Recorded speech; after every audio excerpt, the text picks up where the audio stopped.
Você sabe a importância de se ter um planejamento orçamentário, um planejamento patrimonial para você?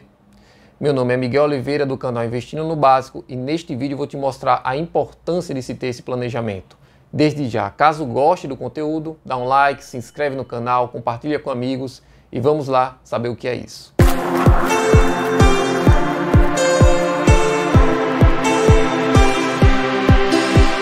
Planejamento orçamentário e patrimonial. O que é um planejamento orçamentário? É você registrar suas receitas recorrentes ou não recorrentes e todas as suas despesas num período determinado. 3 anos, normalmente é o que a gente registra. Após você registrar suas receitas e suas despesas nesse período, você vai estratificar as suas despesas, que a gente vai colocar aqui no Investindo no Básico, que nós temos 4 tipos principais de despesas. Então, sempre você vai registrar os recursos, a sua receita financeira e todas as suas despesas. Após isso, estratifica as despesas, que no Investindo no Básico a gente estratifica em 4 tipos de despesas principais, num período determinado de tempo. Qual a importância de se ter um planejamento orçamentário? Que é o registro de todas as suas receitas e despesas num período de tempo. É verificar onde estão as suas principais despesas. Se aquelas despesas estão alinhadas com suas metas futuras e com a sua situação financeira atual. Então, o planejamento orçamentário vai dar um diagnóstico para você entre essas 3 principais variáveis aí. A gente vai descobrir se sua situação financeira está alinhada com suas metas futuras e presentes e também com as despesas. Mas, primeiramente, antes de a gente verificar se essas despesas estão atendendo a sua meta principal, a gente vai classificar você em 3 principais situações financeiras, que são 3 tipos, fáceis de entender. Nessa primeira situação, você vai ter que ajustar suas despesas para elas serem pelo menos igual à sua receita principal. Na segunda situação, você vai verificar o quê? Você tem uma receita maior que todas as suas despesas, mas a gente vai verificar qual a sua capacidade de poupança, né? Quanto sobra após você pagar todas as suas despesas? Quanto sobra da sua receita? A porcentagem que sobra a gente chama de índice de poupança, tá bom? O que é saudável é você ter um índice de poupança em torno de 10%. Caso você esteja com um índice de poupança abaixo de 10%, o aconselhável é você verificar todas as suas despesas. E a terceira situação é quando o índice de poupança está acima de 10%. O ideal, quando você tem uma receita muito maior do que sua despesa e esse índice de poupança fica acima de 20%, aí você pode aumentar suas despesas. Essa é a única situação em que você pode aumentar as despesas. Então, a primeira situação, você tem que reduzir as despesas de forma drástica. A segunda situação, você vai verificar qual das despesas você pode cortar de forma imediata para atingir esse índice de poupança, essa capacidade de poupança acima de 10%. E a terceira situação, não, você tem uma reserva acima de 20%, então você pode aumentar suas despesas. Como é que a gente classifica as despesas aqui no Investindo no Básico? Em 4 tipos de despesas. A primeira está associada à meta de valor, o investimento em si, quando você faz um curso, faz uma faculdade, em que isso tem uma previsibilidade futura de aumento de receita. Isso é uma meta de valor. E essa meta de valor é dividida em investir em si mesmo e a outra proporção é investir para o futuro. A segunda despesa é associada ao estilo de vida, à qualidade de vida, esporte, lazer. Isso é importante para o ser humano. Sem isso não há um significado. Você perde um pouco do propósito, do significado de vida. As despesas essenciais, que é a terceira parte, que é as despesas associadas com suas despesas de casa, como luz, como energia, água, condomínio. Essas são despesas essenciais, no qual você pode também reduzir. E a quarta são as dívidas. Como é que a gente vai cortar as despesas? De baixo para cima. Primeira coisa que você deveria verificar são as suas dívidas. Se ela pode ser renegociada ou se elas podem ser eliminadas. Como no caso de financiamento de carro, você elimina. No caso desse tipo, você tem que eliminar essas dívidas ou fazer a renegociação dessas dívidas. Então, o primeiro passo é você renegociar suas dívidas. Após renegociar suas dívidas, você vai para o terceiro passo, que são as despesas essenciais. Então, você vai cortar essas despesas essenciais. As despesas essenciais está associado às despesas do dia a dia da sua moradia. Seu orçamento ele tem que estar focado na sua meta de valor, né? Que é criar valor em si mesmo para uma perspectiva de receita futura maior. Então essas despesas essenciais elas devem ser cortadas caso você esteja na primeira situação. Avaliar se você pode cortar, aí você faz uma avaliação minuciosa da sua casa, em gasto com televisão, em gasto com internet, né? Gasto com energia. O segundo, qualidade de vida. Qualidade de vida está associado com o lazer. Isso é muito mais importante do que despesa essencial. Você pode cortar a despesa essencial para depois cortar o estilo as despesas associadas ao estilo de vida, como o lazer. Você pode controlar o lazer, né? Em vez de ter um lazer um pouco mais caro, ter um lazer um pouco mais barato. Mas o lazer, ele é essencial para o ser humano. Por isso que a gente botou na escada de valor aí que você está vendo, ser a terceira despesa a ser cortada.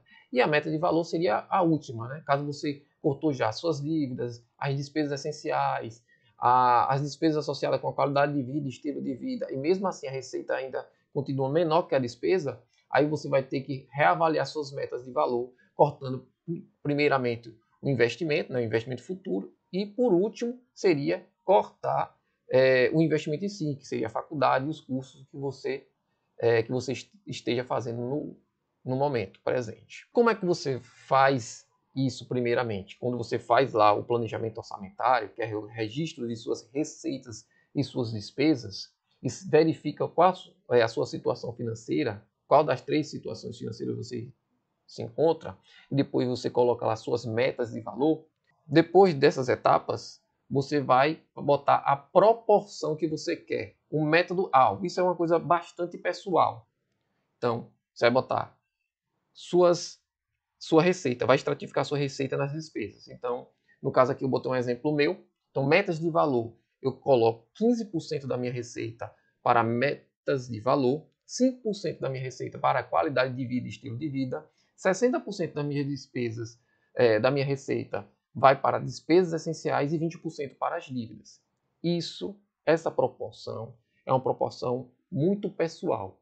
Então, no caso aqui, quando a gente está fazendo uma avaliação de alguma pessoa, ou uma avaliação própria, então a gente traça essas proporções de uma forma muito pessoal, certo? E depois que você traça esse alvo, você vai cortando as despesas de baixo para cima, de dívidas para depois despesas essenciais, depois para a qualidade de vida, depois para metas de valor, respeitando a proporção que você colocou. A meta de valor ela é dividida em investimento em si e investimento patrimonial.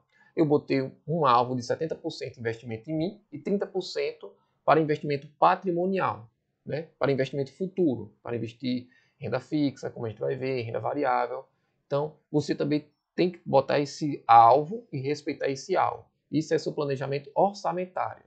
E agora a gente vai cair no planejamento patrimonial. Então, aqui no Investindo no Básico, a gente vai seguir esses passos, que é o planejamento orçamentário, o planejamento patrimonial, o asset location, que é fazer sua carteira proporcional, e depois a escolha de ativos. Então, o que é o planejamento patrimonial e qual é a sua importância? Então, o planejamento patrimonial é possuir uma receita futura passiva, né? É você se programar para ter uma receita futura passiva. Determinar a quantidade de anos. Então, você vai determinar quanto você vai querer por mês de receita passiva e qual é o período de ano que você quer usufruir dessa receita passiva. Fazendo a estratégia de asset allocation, que nada mais é do que você fazer uma carteira com o objetivo de que ele tenha um patrimônio. Construindo patrimônio, né? Quais são os pilares do patrimônio? Os aportes, o período de tempo e a rentabilidade contratada.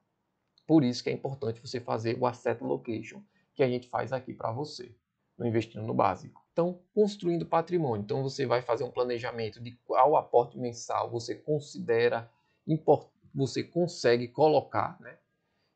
quanto é que você consegue determinar da porcentagem do seu salário, em torno de 10%, está lá tirando sempre, se pagando primeiro para você fazer esse investimento.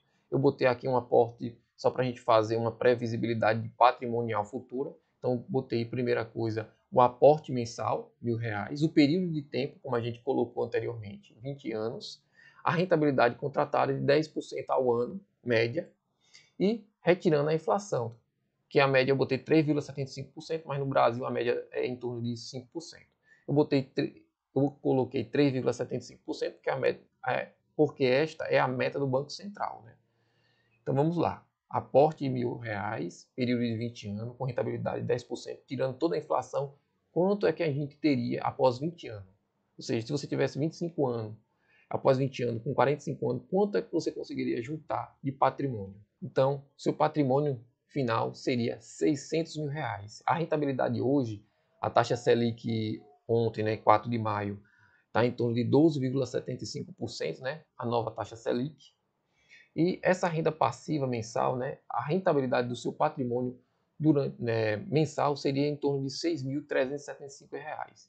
Então, aqui no Brasil, a gente, devido a uma taxa de juros alta e também uma inflação alta, nós conseguimos ter uma rentabilidade proporcionalmente em relação ao mês considerável.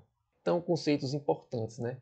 A gente tem o conceito de taxa livre de risco, todo país tem esse conceito.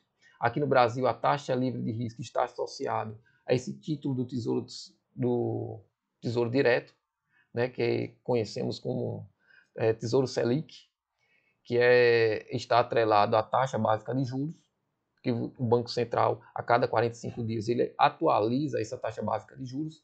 Hoje, 4 de maio de 2022, a taxa básica de juros está em torno de 12,75%. Ele rende sempre maior do que a poupança, em qualquer período, mesmo que esteja com uma taxa de juros muito baixa, de 5%, de 3%, ele vai render maior sempre do que a poupança, porque a poupança sempre vai render quando a taxa básica de juros atingir 8,5%, a poupança ela vai render 70% dessa taxa básica de juros. Então, o investimento mais seguro do Brasil, que é o Tesouro Selic, rende sempre maior do que tem uma rentabilidade sempre maior do que a poupança, tá certo? Tem a segurança igual da poupança e a liquidez igual da poupança, liquidez imediata. Corrigindo, a liquidez dela é em dias úteis, na verdade, de segunda a sexta. A nova taxa básica de juros, que saiu ontem, 4 de maio de 2022, 12,75%, ou seja, se você tiver R$ 100.000 investido nesse Tesouro Selic, você vai ter no ano R$ 12.750, né? Ou seja, é uma rentabilidade muito alta. E uma coisa importante quando você vai fazer o asset allocation, quando você vai fazer a proporção, né, de renda fixa para renda variável, quero botar 50% em renda fixa e 50% em renda variável, é você entender que renda variável ela é segura quando ela é segura em relação ao tempo. Quanto maior o tempo, a renda variável em relação a ações, ela é mais segura do que os títulos, né, do governo. Desde já, muito obrigado. Se gostou do conteúdo, dá um like, compartilha com amigos e um grande abraço.